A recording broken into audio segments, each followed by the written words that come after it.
Alrighty, everyone, welcome back. We just got into what would the fallout be from all these wins and losses this upcoming weekend. I think we all know that Ohio State losing will probably be the most explosive. And Anthony had a great question here. Who are some people to look out for to possible coordinator positions at Miami or anywhere else, really? There's a number of different openings around the country, and I think there's a couple of guys to watch. Some of these guys I don't have off the top of my head. Whoever coaches the DBs for Notre Dame should absolutely be on this list. I just cannot remember the name as of right now. But Larry Johnson coaches the D line for Ohio State, has done an incredible job for them throughout the years. He's pretty much set up shop in Columbus, so I'd be a little bit surprised if he found his way elsewhere, but very talented guy, absolutely someone you could think about. Johnny Nansen is the linebacker coach for Texas. He came over from Arizona State being the defensive coordinator there, so has a little bit of experience. That was a solid defense for Arizona, excuse me. And then you move him over to Miami, a lot more talent to work with. So a couple of different names to definitely be on the lookout for. I've seen Tyler Santucci as kind of the big name for that Miami job, the Georgia Tech defensive coordinator. So we'll kind of get into coaching carousel tomorrow, and maybe I'll look at a couple other guys that could be up for some different jobs from this Final Four team, and I'll get into that in a little bit more depth tomorrow. And Anthony, let's jump into that. Let's talk about what the Rose Bowl should be. Should it be the national championship permanent venue? Should it be just the Rose Bowl, as it always has been? And I think there's a good argument on both sides. So let's go ahead and jump into a couple of different pros on this issue. And I think one of the biggest pros, one of the ones that a lot of people have thrown out there, one of the ones that one of the big-time guys in the industry, Joel Klatt, has been in huge favor of this for a number of years. And one of the big things that he kind of circles as why we should do this is it would help the portal in some respects. It would definitely change the way that the portal would work going forward, because you might have a little bit of an opening after that January 1st date to kind of get a little bit of a portal window, whether that's a week long, whether that's 2 weeks long, whether it starts after teams lose their bowl games. There's a different logistics to figure out. I'm not arguing that, and it wouldn't necessarily be the perfect situation after this championship game, but I do think it would give more of an opening to kind of declutter the postseason of college football just a little bit, allow the bowl games, allow the CFP to kind of stand alone, be the main part of the sport, not a million guys going a million different places all at the same time.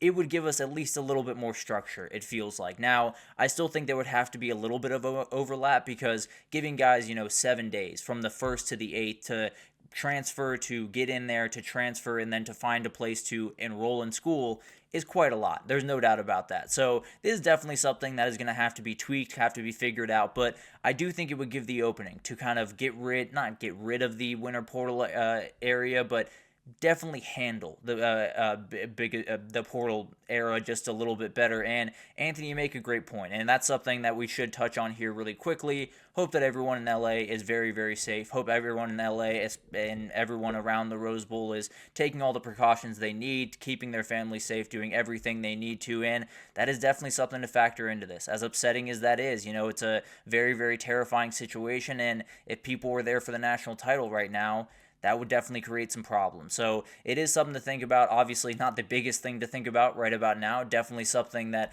the biggest thing going on. Absolutely hope everyone is healthy, safe, and taking care of their business over there, and hope it ends as soon as possible, obviously. But definitely an interesting idea here. A definite pro is maybe you could just declutter this December that we have in the sport. That is an absolute nightmare. That is a realistic thing that could happen, and this would definitely at least subside that a little bit better, get the season done a little bit earlier, then you could handle the portal and everything that goes absolutely crazy after that. Obviously, this is the most obvious pro. There's no doubt about that. This is an elite venue in this sport. Now, I've heard some different things. Some people have some different takes about this, and I fully understand that. Everyone has their own, love. Everyone has their own wants when it comes to college football stadiums. But this is a beautiful place. There's no doubt about that. It is absolutely maybe on the top of my bucket list when it comes to stadiums that I'd like to go to, and that bucket list is way too long. So we're going to have to get to work here pretty soon, but the Rose Bowl is just next level. The pageantry of that place, the energy of that place, and the ability for all of the people in that place to say, we are the Rose Bowl. We are not going to flinch. We are not going to change. Now, I wish they would flinch just a little bit on start times, and we talked about that after those quarterfinal games. But at the end of the day, it is a clear pro. It is a beautiful thing that this Rose Bowl, that this stadium, more than anything else, has kind of held what college football is for so long. It's held what college football has been about, which is tradition and keeping everything in place and making sure everything is locked in. And that's kind of the beautiful thing about the Rose Bowl is they set up who they are and they haven't flinched since. And I think that's a beautiful thing. I think some people don't love that. I don't love it at different times as well. So we can battle back and forth on that one, but it is an elite venue, absolutely one that has a lot of college football history, and that is a big-time pro in this. And Anthony, I fully agree with you. I think it's an absolute nightmare that we even have a winter portal cycle. I think there's a number of different things that we can get into throughout that time, and I think the portal cycle is something that we're absolutely going to have to deal with going forward. I would get rid of the winter one, just have a spring one.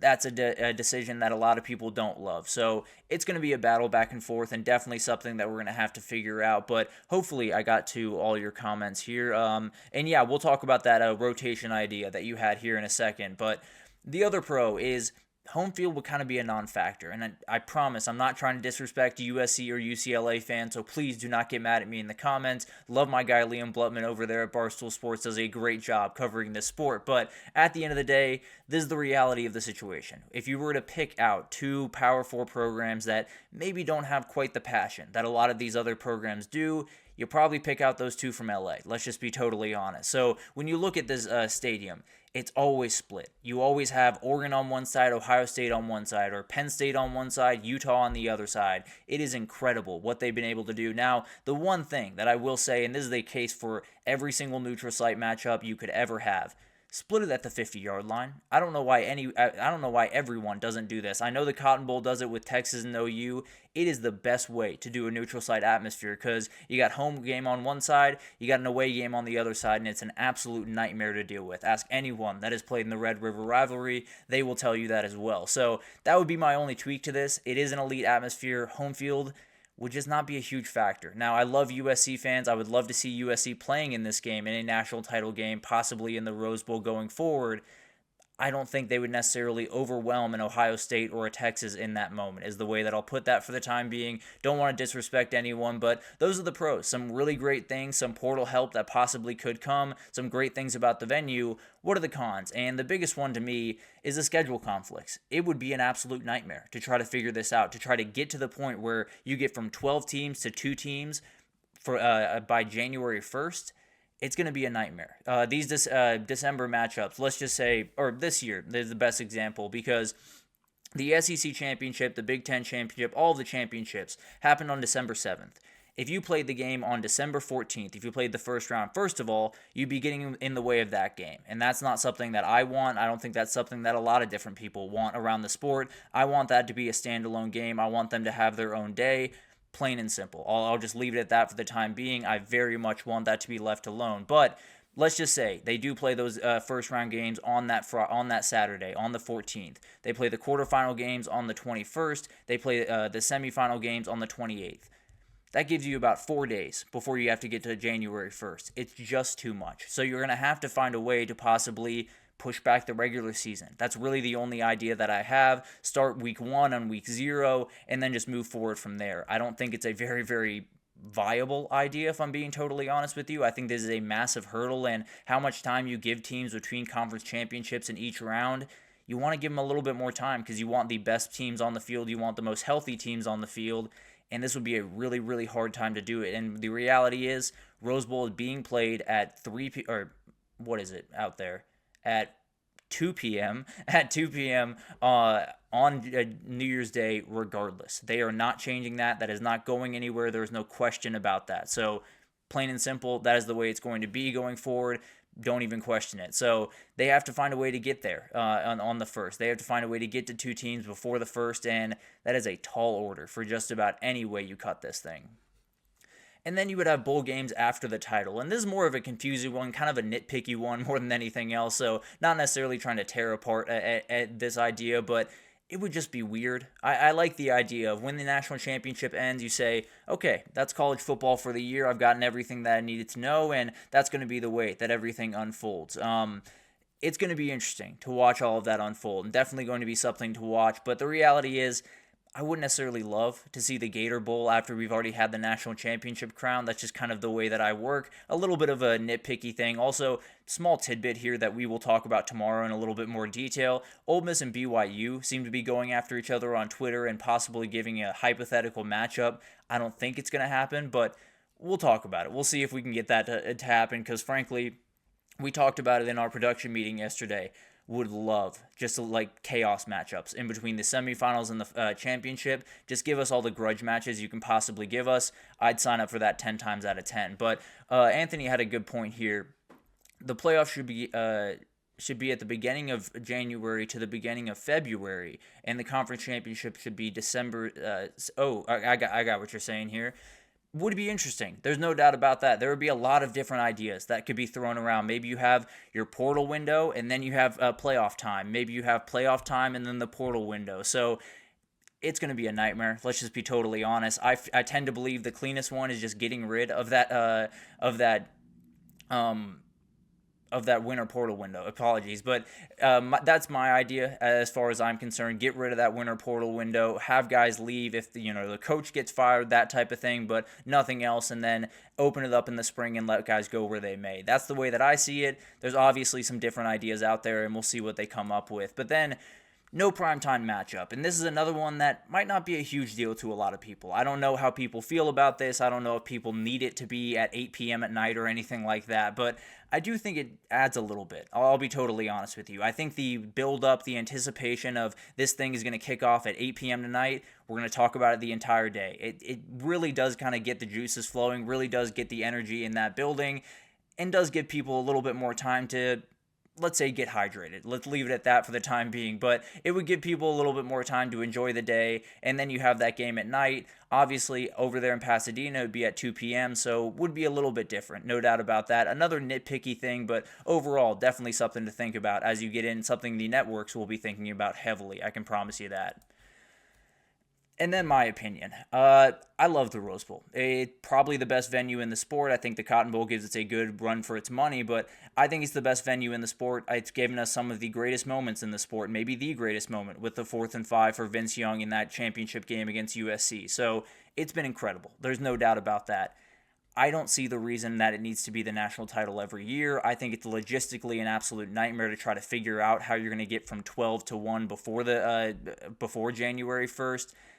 And I got to be honest, I kind of like the pseudo home games that some teams get in the playoff. I like the idea that Texas has a little bit of advantage in the Cotton Bowl this upcoming weekend. I loved the idea of LSU playing their national title in New Orleans. That was just cool. It was cool energy. It was something that really, it doesn't happen all that often, so I'm not necessarily mad when it does happen, and I really don't think it has that big of an effect on the game at the end of the day. So I like that aspect of it. That being said, if they were to set up shop in one place, if they were to set up shop and say this is going to be the national title spot every single year, it's the Kibby Dome. Let's just be totally honest with each other. It's definitely the Kibby Dome. We got to get it to the Kibby Dome every single year. Obviously, I'm joking, but it would be incredible to see what would happen there, and definitely would make a lot of people very, very mad. But at the end of the day, my personal opinion is the Rose Bowl is good what it is. It's good at what it does. It's good for what it is, and that's kind of a peek back to what college football in some ways used to be. You know, that tradition, that just not moving, just standing very still, that stubborn attitude that we had for quite some time has kind of been lost a little bit, and I do think the Rose Bowl keeps that. And obviously, when you talk about it, Anthony, that is a huge factor. You know, the stadium is not necessarily upkept to the same degree that some of these other NFL stadiums are. The facilities aren't great by any means, so definitely something that will be factored in. I don't expect this to happen. It doesn't sound like the people at the Rose Bowl are like pushing for this aggressively, so it should be fine, no doubt about that, but definitely something that was brought up. I don't necessarily am huge favor in that. I like the idea of kind of rotating it around. If you're going to have it in one place, put it up there in Idaho in the Kibby Dome. Let's have some fun. But at the end of the day, let's take our third break here. And when we come back, let's get to a little bit of early NFL draft look. There's a lot of guys that have been jumping in, so I wanted to make sure you guys got an idea of all the top quarterbacks, top defenders, and just some other guys you're going to want to watch as we get into the draft process. Going to be a crazy one, and we'll break it all down right after this.